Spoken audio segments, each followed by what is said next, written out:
O, blemba. Turime mūsų flagmaną Concentrace, mikro ir makro elementus, kuriuos jau aptarėm, kad yra tirpus vandenyje, turi elektrinį krūvį ir kad absorbcija į mūsų organizmą yra 99%. Tai visą eksperimentą atliksime su 2 elektrodais.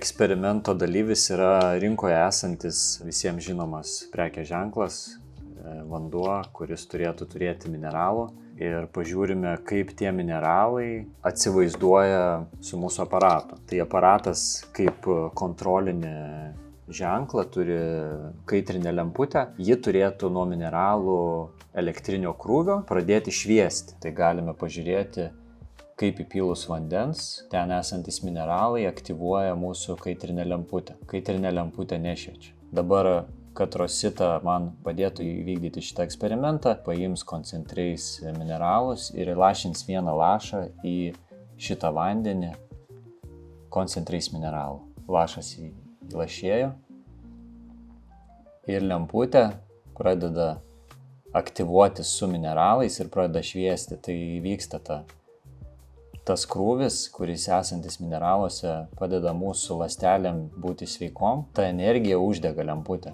Ir jūs matot, jeigu aš truputį ištraukiu elektrodus, lemputė prigęsta, jeigu jį neriu gilyn, kur yra didesnė mineralų koncentracija, lemputė šviečia kaip diskoteka.